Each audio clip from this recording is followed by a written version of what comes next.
Hi there, Vibe Gardeners. Welcome to another episode of Vibe Gardening Inform Edition, where we're going to be going over the fourth month update on the spinach in hydroponics. Now, this one's going to be a little different in that typically I go over something that's not done, but this time we're going to go over a second generation already coming up. With that said, here we go. All right, so in this episode, we're going to be going over a little bit about how this hydroponic system here with the spinach has basically came to an end with its first generation of spinach, and a little bit of a preview into my next episode for hydroponics. I'll talk about how I started becoming more efficient with my operation. But before that, we're going to talk about how these guys have essentially came to the end of generation one, which has not come to a full ending. And then I'll talk a little bit about equipment betrayal, which as I kind of went over with equipment a little in my previous episode, we're going to talk about how that affected the outcome of where things are going.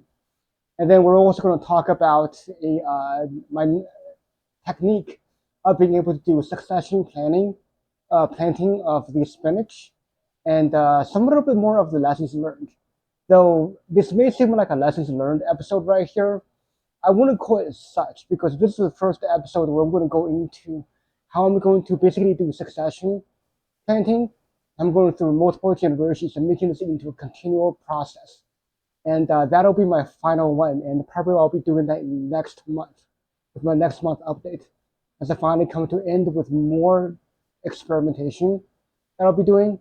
So this episode, we're going to be going over that a little bit. And with that said, here we go. All right, so the first thing we're going to go over a little bit is we're going to talk about the original system that we started out. As you can see here with the yellow one, that's a hint at the new one that we'll be talking about in a minute. The one thing we're going to talk about first is we're going to talk about the fact that we still have some holdover from the original crop. Actually, only 3 remaining spinach. You can see this one, and that one.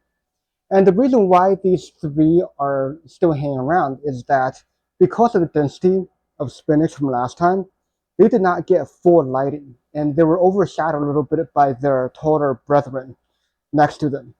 So as soon as I was able to remove their taller brethren, they got full lighting, and they finally started getting into the stage of growth that they were hoping for, but hasn't really gotten to. And as you can see all around it, it's getting crowded in with the next crop of these upstarts. As you can see, these are all the new ones that I've planted. Some of them are definitely doing better than others. And this one, I don't know if this one's going to make it. I think that might be a failure. This one is kind of getting there. And this one's looking kind of crinkly and weird. And I'll talk about it a little bit later in my equipment betrayal. But as you can see, majority of them, like this one, I've already harvested about 3 or 4 leaves from this one. And this one right here is almost near harvesting, as is that one. So we got some really nice ones coming up already. And I'll go over the process of how I am succession planting these and getting these to be almost all uniformly doing well in the system. All right, so before we go on to the next system, what I'm going to show you is how I was able to targetedly remove the previous crop without damaging some of its still growing brethren or any of the new ones I've added. One of the main things that happened was I was able to basically, let's look under the lid a little bit. So what happens here, you see how this right here, this root here, that's the old crop right here. When the time comes for me to remove this, which is not yet right now, I'll make sure there's no entanglement, like right here, this right here. None of this entanglement is happening. What I would do is I would break off entanglement from the top, and then I would go onto the top, and then I would basically pluck out this one right here, and then harvest the final leaves from here that's been left over. And that way what it does is that it would basically reduce the minimum amount of trauma on the rest of the root while targeting the spinaches I want to remove. So this is how I end up removing them without damaging the other crop. Hey guys, so I know this looks ridiculous. I'm wearing shades in my own basement, and the reason is this brand new system that I have established here. This guy right here is a brand new container I got from Menards. It's a 17-gallon one, and I was able to basically put about the same amount of holes as the other one here that's usable. And then I got right here a 200-watt grow light. I'll link below. And I got this sucker on Amazon, and I was able to set this up. Okay, so obviously the main point is that it is bright. It is very bright because the yellow lid, this is a downside that I did not anticipate. Having a bright color lid is going to make the light bounce off into my eyes quite dramatically. And obviously, I have quite a bit of life left in me. I don't want to go blind. So this is why I'm wearing these shades, and I can still see clearly what's going on down here, which gives you an idea of how bright it is. This whole entire setup is. And so this one right here, I don't have instrumentation like that one, which I'll get into in a little bit with Betrayal. But overall, I have, again, a strip air stone in here with another water pump circulating the water down here. And it's very similar. And the only difference is I'm changing with these baskets. I'm going for more of that net pot type of design, and I'm experimenting a little bit with rock wool to see how that works out.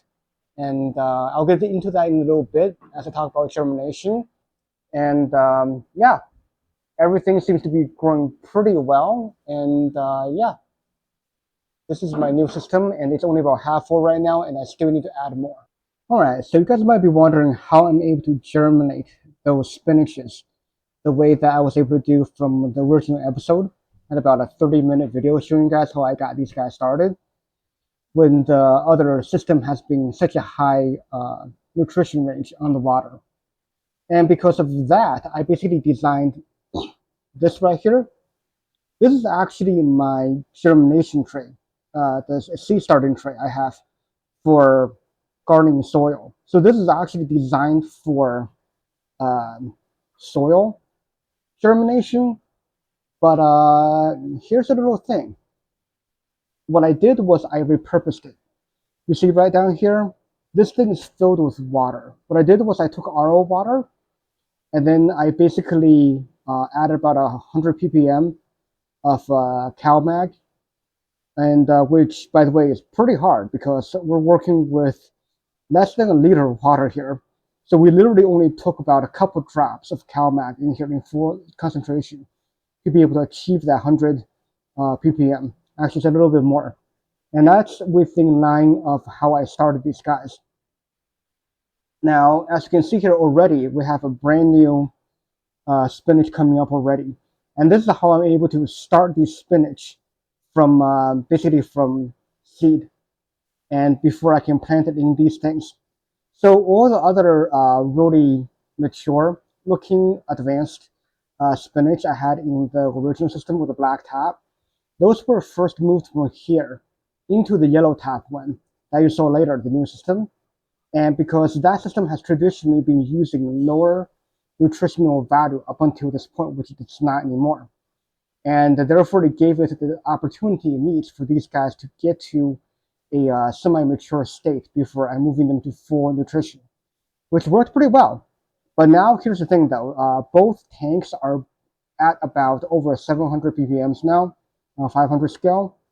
So I'll probably have to start either another one of these or find some other way to give it a gentle 200 to 300 ppm nutrition on top of the 100 ppm of CalMag solution I've made to be able to bring it to the necessary maturity before I fully move it to the high nutrition solution.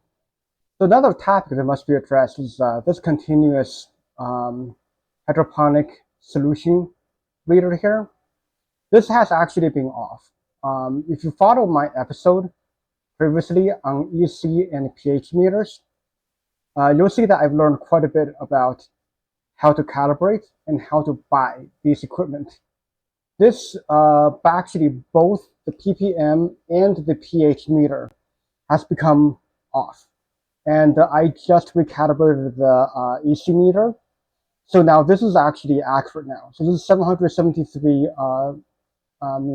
37 ppms, which is should be correct because I was able to get the same from my other calibrated EC meter I've been using, the Transsion style one.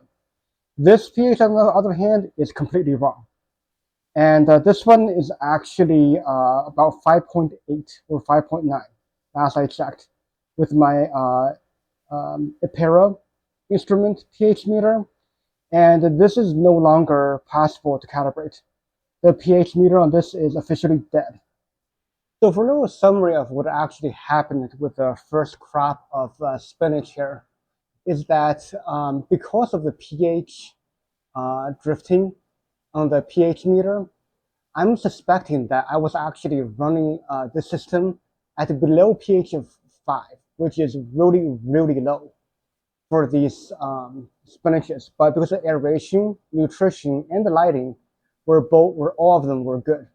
These guys were able to actually still produce yield that was pretty comparable. For 18 spinaches, I produced about 20 ounces of harvest. And that is actually admirable for considering what's going on with the pH. So now what's been going on is I've been using a fully calibrated Ipera's instrument pH meter that I'm regularly calibrating. I would say probably actually once a month because I don't really measure pH that often now. But one of the things I also noticed is that the less you disrupt the plant, the more it thrives. So now, as you can see with this system now, it's getting into the second generation of spinach now. And I'm able to get things going pretty quickly and pretty evenly with my lessons learned. And the only downside of having pH under 5 was the leaves, the texture was kind of weird. It was a little crinkly and it was basically folded a little bit, kind of like, like I took my hand on it and kind of like just wrinkled it. That's what it kind of looks like with harvesting a spinach that's been living continually at a 5 or lower pH, which is obviously not where we want to be at. All right, so guys, I hope that kind of gives you a good idea of what's been going on with spinach now that we're done with month 3, which is quite interesting because as you can probably tell, these spinach, they are doing quite well, and hopefully within a month or less, I'll probably come up with my lessons learned where I talk about how I was able to fully make this functional in a continuous way and show off some 2 full systems of this. And hopefully I'm going to be able to get continuous spinach harvest. And I'm also going to come up with another episode on efficient hydroponics operations that's going to go into more of the tools I've been using and also more efficient nutrition operation and how I'm able to get this type of good growth with a lot less money. With that said, keep gardening and keep vibing. Let's go.